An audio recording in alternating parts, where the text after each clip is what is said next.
Wah, kritik pemerintah sekarang nggak bakal dipidana nih. Rocky Gerung pasti happy banget. Tok tok tok, ketok palu MK putuskan hasil gugatan pasal di Undang-Undang ITE yang kesimpulannya kebebasan berpendapat semakin dilindungi. Tapi kita paham, ada beberapa orang yang suka menyalahgunakannya. Contoh seperti Emak Tarwiyah, terus Amin Rais, terus Egy Sujana, siapa lagi? Tegas putusan MK soal UU ITE, kritik ke pemerintah tak bisa dipidana. MK mengabulkan sebagian permohonan Daniel Fritz Maurits Tangkilisan atas UU ITE. Dalam putusannya, MK menegaskan bahwa pasal menyerang kehormatan sebagaimana diatur dalam pasal 27A dan pasal 45 ayat 4, UU ITE tak berlaku bagi lembaga pemerintah, sekelompok orang dengan identitas spesifik atau tertentu, institusi, korporasi, profesi atau jabatan. Pasal 27 UU ITE tertulis bahwa setiap orang dengan sengaja menyerang kehormatan atau nama baik orang lain dengan cara menuduhkan suatu hal, dengan maksud supaya hal tersebut diketahui umum dalam bentuk informasi elektronik dan atau dokumen elektronik yang dilakukan melalui sistem elektronik. Majelis Hakim Konstitusi juga menyatakan frasa, orang lain, dalam pasal 27A dan pasal 45 ayat 4, UU ITE bertentangan dengan UUD 1945. Putusan itu merupakan penekanan bahwa delik pencemaran nama baik tidaklah berlaku bagi institusi dan pejabat publik. Terkait pasal 28 ayat 3 UU ITE, dalam putusan itu, MK menyatakan kata kerusuhan dalam pasal 28 ayat 3 dan pasal 45 ayat 3 UU ITE bertentangan dengan UUD 1945 dan tidak mempunyai kekuatan hukum mengikat secara bersyarat sepanjang tidak dimaknai. Kerusuhan adalah kondisi yang mengganggu ketertiban umum di ruang fisik, bukan kondisi di ruang digital siber. Untuk sebagian, dua menyatakan kata kerusuhan dalam pasal 28 ayat 3 dan pasal 45A ayat 3 Undang-Undang Nomor 1 Tahun 2024 tentang perubahan kedua atas Undang-Undang Nomor 11 Tahun 2008 tentang informasi dan transaksi elektronik Lembaran Negara Republik Indonesia tahun 2024 Nomor 1 Tambahan Lembaran Negara Republik Indonesia Nomor 6905 bertentangan dengan Undang-Undang Dasar Negara Republik Indonesia tahun 1945 dan tidak memiliki kekuatan hukum mengikat secara bersyarat sepanjang tidak dimaknai. Kerusuhan adalah kondisi yang mengganggu ketertiban umum di ruang fisik, bukan kondisi di ruang digital atau cyber. Tiga menyatakan pemohon sepanjang fase dilakukan demi kepentingan umum dalam pasal 45 ayat 2 huruf A U1 2024 serta fase melanggar kesusilaan dalam pasal 27 ayat 1 dan pasal 45 ayat 1 U1 2024 tidak dapat diterima. 4. Memerintahkan pemuatan putusan ini dalam berita negara Indonesia sebagaimana mestinya. 5. Menolak. Oke, ini keputusan MK teman-teman mengenai yang ada di isi UU ITE teman-teman. Kita harus menghormati dengan keputusan MK, tapi ada beberapa, jujur kalau aku pribadi, ada beberapa ketakutan yang mungkin mengisi isi kepalaku ya. Dengan undang-undang UU ITE sebelumnya saja yang bisa dikatakan lebih ketat dari saat ini gitu ya. Itu masih banyak orang-orang yang di luar sana yang benar sih mereka berekspresi, cuma kebablasan cara mereka berekspresi seperti itu. Bahkan jatuhnya berekspresinya ini dengan cara menghina seperti tokoh-tokoh yang sudah aku sebutkan tadi. Kayak Emak Tarwiyah, Amin Rais, Egy Sujana, Roy Suryo, Dr. Tifa ya kan, dan lain sebagainya. Masih banyak tokoh-tokoh yang suka menyalahgunakan hak bersuara mereka seperti itu, hak mereka untuk mengeluarkan ekspresinya di sosial media dan lain sebagainya. Jadi baru aja ya kemarin Mahkamah Konstitusi itu buat putusan 115/2024 yang merubah Undang-Undang ITE pasal 27, di mana institusi atau lembaga berbadan hukum seperti TNI, Polri, polisi atau lembaga kementerian ataupun kayak lembaga profesi seperti advokat dan lain sebagainya itu tidak bisa melakukan tuntutan atau gugatan kepada orang yang melakukan pencemaran nama baik kepada mereka. Jadi secara institusi mereka tidak bisa melakukan gugatan tersebut. Di mana orang yang berhak untuk menggugat atau menuntut itu cuma orang gitu, pribadi, bukan lembaga, bukan institusi. Kalau di KUH Perdata itu ya ada dua subjek hukum. Pertama ada subjek hukum yang natural person ya sama reh person. Nah, person ini yang berbadan hukum itu nggak bisa. Yang bisa itu cuma orang gitu, perseorangan. Jadi kalau misalkan kalian melakukan pencemaran nama baik terhadap instansi pemerintah, itu kalian tidak bisa dituntut. Harusnya seperti itu. Tapi kalian tidak boleh senang ya. Apalagi buat orang yang suka tidak ada filter terhadap melakukan opininya, itu tetap ada batasan. Kenapa gini? Pencemaran nama baik ini itu sebenarnya peraturan turunan di pasal 310 KUHP. Itu tentang pencemaran nama baik. Nah, tapi ada pasal fitnah. Nah, jadi kalian kalau mencemarkan mungkin tidak dipidana, tapi bisa saja kalian itu dikenakan delik fitnah. Nah, fitnah itu dia beda sama pencemaran nama baik. Dia masuk di 311 gitu, KUHP.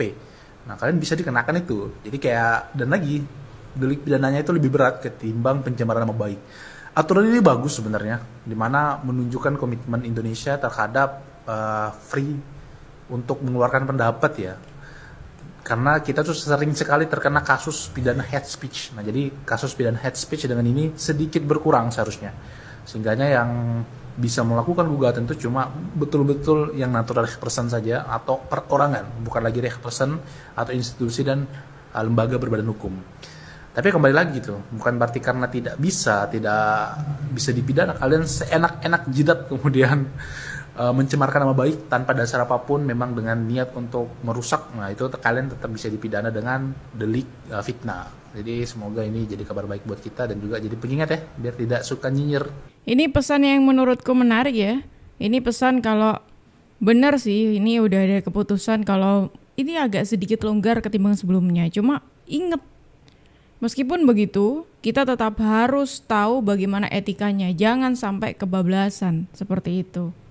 Tapi ya kita harus siap-siap juga sih sebetulnya. Siap-siap kalau nantinya beberapa waktu yang akan datang ini ya, mungkin akan semakin banyak justru orang-orang seperti Bung Ray Suryo dan kawan-kawan. Akan jauh lebih banyak orang-orang ya seperti itulah. Karena semakin dilonggarkannya lagi masalah UU ITE ini. Ya hakim dong, yang jaksa yang menuntut jaksa. Jadi saya mau bilang, yang menuntut Roy Suryo bukanlah Jokowi. Jelas Pak Jokowi bukan jaksa, gimana sih? Jangan bicara dengan nada meremehkan begitu. Iya. Ya, saya hanya ingin mengatakan, pertanyaan yang Bung Aiman tadi adalah, apakah di belakang orang-orang yang akhirnya ditahan seperti Roy Suryo, ya, itu ada Pak Jokowi di belakangnya? Betul, pertanyaan saya itu. Saya membantahnya. Kalau Anda punya bukti yang menunjukkan bahwa memang Pak Jokowi yang menjadi mastermind dari upaya untuk memberangus kebebasan berekspresi ini, silahkan diungkapkan. Saya tidak percaya. Saya adalah orang yang percaya dari pengalaman saya selama ini bahwa Pak Jokowi itu sangat care, concern, peduli, melindungi kebebasan berekspresi. Dia adalah presiden yang berulang kali meminta agar undang-undang ITE itu direvisi, diubah. Oke, ini dikatakan oleh Bung Ade Armando sebagai bukti gitu ya teman-teman. Mungkin di beberapa waktu yang lalu ketika Pak Jokowi masih menjabat itu ada suara-suara yang mengatakan, oh Pak Jokowi ini tidak terima ketika ada suara-suara dari luar. Alias Pak Jokowi ini tidak pro dengan yang namanya kebebasan berpendapat seperti itu. Padahal seperti yang dikatakan Bung Ade Armando, itu memang sudah ada di undang-undang dan justru Pak Jokowi sendiri yang setuju atau menginginkan adanya revisi yang ada di dalam undang-undang ITE tersebut. Jokowi itu apa sih? Jokowi itu apa? Contoh-contoh. Ya Allah. Ya itu bagaimana mereka itu kebebasan berpendapat mereka itu kebablasan gitu loh. Jatuhnya ini sudah menghina, bukan lagi menyatakan pendapat ataupun kritik. Kalau kritik itu kan ada masukan gitu ya kan ya teman-teman. Ini enggak ada. Boneka golek ditata ke sini ditata ke sini kayak gini namanya, tapi sebenarnya EQ-nya lebih pintar anak saya loh. Bener apa enggak? EQ-nya lebih pintar anak saya, anak TK. Masa 1 ditambah 1 berapa? Dia bilang 11. 1 ditambah 1 buat 11. Otaknya di mana? Otaknya di mana? Goblok kalian. Tolong kalian. Ngaku profesor. Masa 1 tambah 1 kok 11? Goblok apa enggak? Tolong apa enggak? Nah itu contoh-contoh gimana kekhawatiran saya pribadi dengan adanya orang-orang yang berkuar-kuar di luar sana teman-teman, apalagi dengan kebebasan berpendapat yang dengan undang-undang ITE yang semakin diperlebar lagi. Tapi ya kita tetap harus menghormati keputusan dari MK. Tapi indeks demokrasi di pemerintahan terakhir Bapak terus menurun Pak, ada tanggapan Pak soal itu Pak? Ya, demokrasi kita, pemilu berjalan dengan baik, pemilu berjalan dengan demokratis, orang mau berserikat, berpendapat, ingin berorganisasi, semuanya nggak ada yang dihambat. Tiap hari orang memaki-maki presiden juga kita dengar, orang membuli presiden juga kita dengar, orang kalau mengkritik hampir tiap detik lah ada terus. Nah, ini tuh seperti tidak cocok ya teman-teman, ketika ada yang mengatakan kalau indeks demokrasi di eranya Pak Jokowi ini semakin menurun. Tapi di sisi lainnya, orang-orang di luar sana masih bebas untuk memaki-maki presiden, bayangin dong. Presiden dimaki-maki, tapi katanya indeks demokrasi turun. Turunnya dari mana? Kalau misalkan memang indeks demokrasi turun, harusnya tidak ada lagi tuh suara-suara orang yang memaki-maki Pak Presiden, ya kan? Harusnya seperti itu.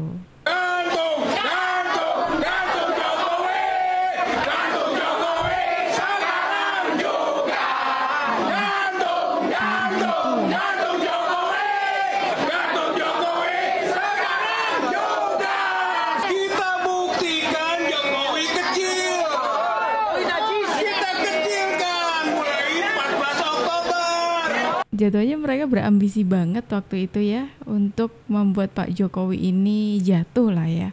Ini masih di eranya Pak Jokowi loh. Bayangin, secara terang-terangan mengatakan gantung Jokowi.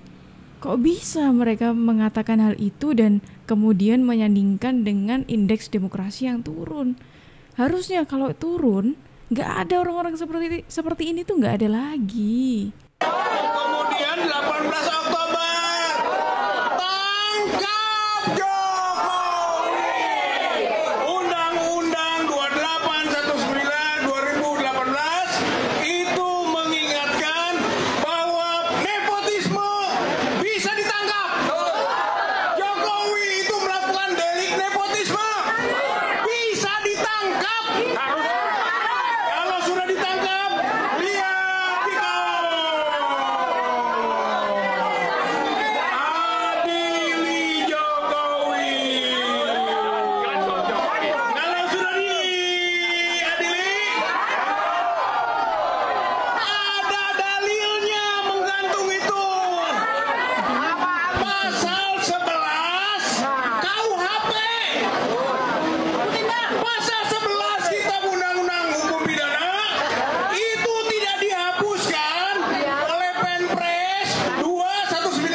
Aku melihatnya dengan adanya orang-orang yang terus-terusan menyuarakan hal itu kok kayak ini ya, meskipun udah sepuh nih ya, udah mbah-mbah lah jatuhnya.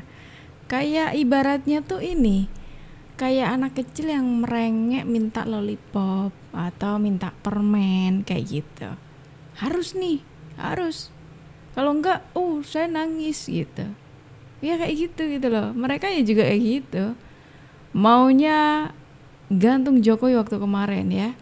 Dan hal itu pun terus digaungkan. Harus seperti ini, harus seperti itu.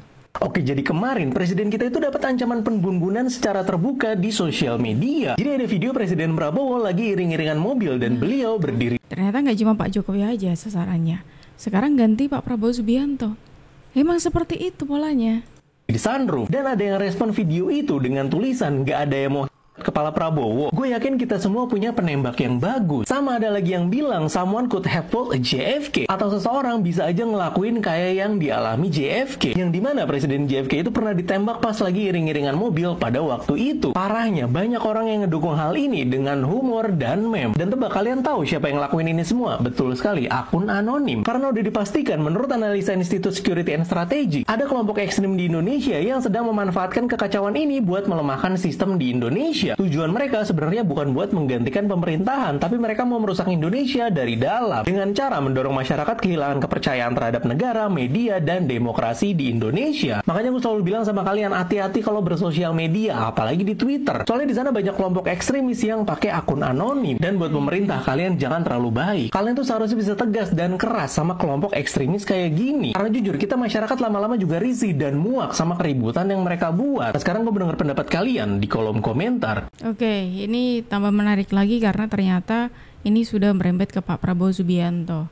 Seperti dugaan sebetulnya teman-teman, ketika siapapun itu pemimpinnya, pasti ada yang berkoar-koar lah soal itu. Dan kalau mungkin kalian pernah melihat videoku sebelum-sebelumnya, saya pernah mengatakan kalau tujuan mereka itu bukan kok untuk menjatuhkan pihak-pihak yang mereka suarakan saat ini, tapi untuk kekuasaan. Sama dengan hal ini. Hal ini pun juga seperti itu. Mereka teriak-teriak tuh katanya demokrasi semakin turun, tapi di sisi lain mereka terus-terusan menjelek-jelekkan, bukan lagi mengkritik itu, tapi menghina. Mereka tidak bisa membedakan antara menghina dengan mengkritik. Mereka tidak bisa membedakan itu. Mereka menuduh yang begini, tapi di sisi lain mereka melakukan hal itu. Makanya dari awal sudah aku bilang, saya tekankan sekali lagi, saya cukup khawatir sejujurnya dengan adanya perubahan ini, karena semakin diperlebarlah adanya keketatan di undang-undang ITE ini. Tapi ketika ketat pun itu juga masih banyak tuh orang-orang yang bebas mengeluarkan pendapat seperti itu. Ya tidak terfilter lah gitu loh. Kalau pendapat benar-benar pendapat sih aku oke-oke saja teman-teman. Cuma masalahnya banyak orang-orang yang berpendapatnya itu kelewat batas, memanfaatkan situasi ini dengan kebablasan seperti itu. Dan sekali lagi nih, menariknya lagi ketika mereka menyudutkan Pak Jokowi yang katanya tidak pro dengan adanya kebebasan berpendapat, justru Pak Jokowi lah yang mengusulkan sih, menyarankan undang-undang ITE itu untuk direvisi. Presiden mana yang melakukan hal itu coba, ketika dirinya sendiri sudah dijelek-jelekkan sebegitu parahnya. Anda pernah dengar bagaimana presiden pernah berbicara, bunuh saja? Pernah dengar rakyatnya dibegitukan? Pernah? Buka aja, di dalam ada salah satu pidatonya presiden yang kemudian bunuh, didor saja. Ada itu. Oh, oke, kita tahan dulu. Berjelas presiden siapa nih? Harus ada yang kita bahas hari ini. Sebentar, kita tahan dulu. Kapan, Bu? Ini jangan jadi hoax loh. Soalnya ini jangan jadi hoax nih. Kita ingat, nah, ini bahaya nih soalnya nih bilang. Tahan. Tadi bahasa saya adalah tolong dicek di internet ya. Karena saya pernah mendapatkan waktu itu videonya. Jadi tolong dicek. Ada kata dor. Ada. Profesor, harusnya Anda sudah mencek ketika menyatakan sesuatu di depan media nasional. Kritik itu wajib dalam era demokrasi ya, supaya negara kita bertambah bagus. Tapi ingat, kita dalam mengkritik, janganlah kita membuat penggalan-penggalan yang berdana fitnah dan jadinya hoax. Kita tahu dulu Buniani menyebabkan perpecahan pada saat Buniani dan Pak Ahok. Dan tadi di sini di forum ini ada yang mengatakan Pak Jokowi pernah mengatakan bunuh dan dor. Saya ingin yang mengatakan itu di forum ini mengklarifikasi, karena ketika bunuh dan dor diucapkan tanpa konteks yang lengkap, yang luas, ini akan sangat jadinya fitnah loh, fitnah kepada Presiden Jokowi. Yang dimaksud Pak Jokowi nih, masalah dor itu. Oke, Ibu seharusnya memang, saya sepakat sih sama yang dikatakan Mbaknya tadi yang pakai jaket merah ya. Saya sepakat apa yang dikatakan tadi. Harusnya sebelum menyampaikan sesuatu di publik, apalagi itu di media, ya ditayangkan, media nasional gitu ya, harusnya dikonfirmasi dulu gitu. Ini benar gak sih informasinya yang mau saya sampaikan ini? Soalnya kalau salah, ini bisa parah banget, fatal banget akibatnya. Apalagi ini menyinggung mantan presiden atau presiden ke-7 RI. Nah, mungkin kalau buat teman-teman yang tidak tahu, aku kasih tunjuk deh video yang dimaksud itu yang mana. Kalau Iya. undang-undang memperbolehkan dor mereka.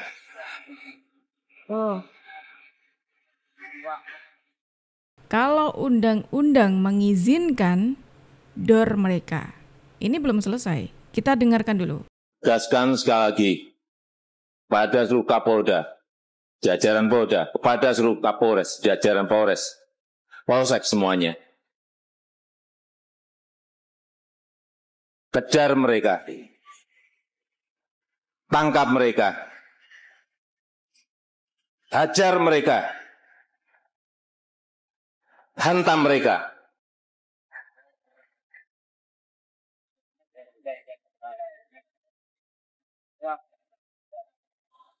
Ingat Bapak Ibu sekalian, 40 sampai 50 generasi muda kita mati karena narkoba. 5,1 juta. Untungnya undang-undang tidak memperbolehkan itu. Kalau memperbolehkan, akan saya perintahkan langsung ke Kapolri dan Kepala BNN. Tuh, ini tuh konteksnya untuk penegakan hukum.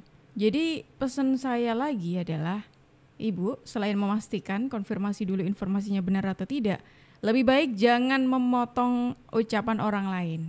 Karena Ibu sudah memotong, cuma ditembak dor seperti itu.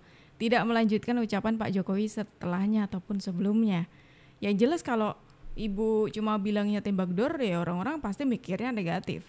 Tapi ketika sudah mendengarkan versi fullnya, oh ternyata ini toh. Ini loh, Pak Jokowi kenapa mengatakan tembak dor itu begini. Bukan kok gimana-gimana. Bukan kok sebuah ancaman untuk orang-orang yang kayak nakut-nakutin, bukan. Ini untuk para pelaku-pelaku yang memang mereka pantas mendapatkan itu. Saya pernah ketemu Pak Jokowi karena saya mantan juru bicaranya dan saya pernah tanya soal ini. Oke. Saya bilang, Pak, kenapa sih Bapak nggak jawab ini gitu? Kenapa Bapak nggak laporkan balik ya semua orang yang menghujat Bapak? Beliau bilang, Bu Irma, semasih mereka hanya sekedar mengatakan saya jokodok, mengatakan saya anak PKI dan lain sebagainya, saya nggak peduli, saya kerja aja untuk rakyat. Tetapi ketika mereka sudah menyentuh tubuh saya, menyakiti anak saya dengan fisik, secara fisik, atau istri saya secara fisik, atau rumah saya lah dilemparin batu misalnya begitu, saya pasti akan bertindak secara hukum. Itu disampaikan beliau ke saya. Gitu. Saya nggak ngerti sebesar apa kesabaran itu gitu loh. Dan itu yang mau ditiru Prabowo, tapi Pak Prabowo kan nggak mampu untuk bisa sesabar itu gitu. Nah dia jawab seperti itu. Nah soal asli atau palsu kan institusi sebesar UGM sudah menjawab, KPU sudah menjawab. Terus apa lagi? Yang mau dicari apa sebenarnya? Nah itu dia. Sudah tahu kan bagaimana kunci kesabarannya Pak Joko Widodo. Dan memang kita mengakui hal itu sih. Gimana kalau menurut kalian teman-teman? Silakan tulis pendapat kalian di kolom komentar dan terima kasih karena kalian sudah menemani aku dari awal sampai akhir. Aku Jup pamit undur diri, sampai jumpa.